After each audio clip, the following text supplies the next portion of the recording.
সংগীত নাটক অকাডেমি নতুন দিল্লীৰ অধীনত সত্ৰীয়া কেন্দ্ৰ গুৱাহাটীয়ে চিপাঝাৰত কলা কৃষ্টি বিকাশ কেন্দ্ৰ চিপাঝাৰ আৰু দৰং জিলা প্ৰশাসনৰ সহযোগত চিপাঝাৰ উচ্চতৰ মাধ্যমিক আৰু বহুমুখী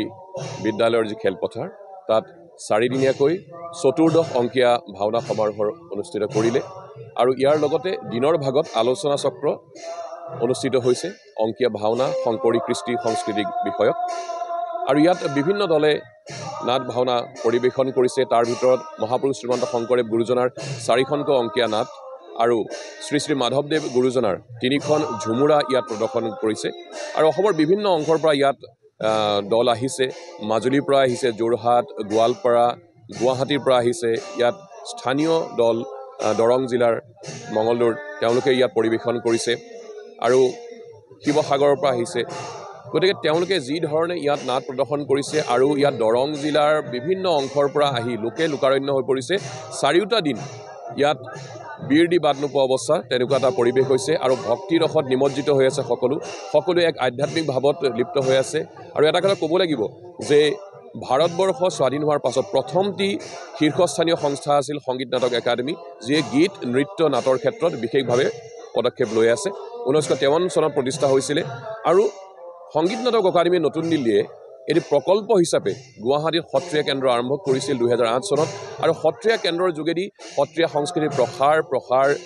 পৰিবৰ্ধনৰ ক্ষেত্ৰত বিভিন্ন পদক্ষেপ লৈ থকা হৈছে যাতে নতুন প্ৰজন্মৰ মাজত আমাৰ সংস্কৃতিৰ চৰ্চাৰ বাবে এটা পৰিৱেশ গঢ়ি তুলিব পৰা যায় আৰু আমাৰ কৃষ্টি সংস্কৃতি ভাৰতবৰ্ষৰ বিভিন্ন অংশ যেতিয়া আমি উপস্থাপন কৰোঁ যাতে শুদ্ধ ৰূপত উপস্থাপন কৰা হয় তাৰ বাবে সত্ৰীয়া কেন্দ্ৰ গুৱাহাটীয়ে বিশেষ পদক্ষেপ লৈ আছে নতুন প্ৰজন্মৰ প্ৰশিক্ষণৰ ব্যৱস্থা কৰিছে আৰু আলোচনা চক্ৰত যি ধৰণে অংশগ্ৰহণ কৰিছে জনসাধাৰণে শ্বহীদ ভৱনত অনুষ্ঠিত হৈছে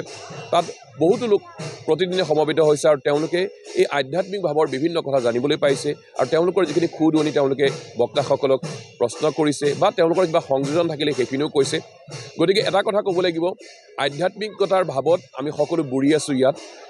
সংগীত নাটক অকাডেমি নতুন দিল্লীৰ সত্ৰীয়া কেন্দ্ৰ গুৱাহাটীয়ে যি আয়োজন কৰিলে আৰু চিপাঝাৰৰ যি কলা কৃষ্টি বিকাশ কেন্দ্ৰ আৰু দৰং জিলা প্ৰশাসনে যি সহযোগিতা আগবঢ়ালে তাৰ বাবে সঁচাকৈ এটা ভাল লগা পৰিৱেশ হৈছে চাৰিটা দিনত যি ধৰণৰ লোকৰ সমাগম আৰু এই যে ভক্তিৰস এই আধ্যাত্মিকতা ভাৱত আমি বুৰি আছোঁ এই কথাটোৱে আচলতে আমাৰ সমাজখনত শান্তি সম্প্ৰীতি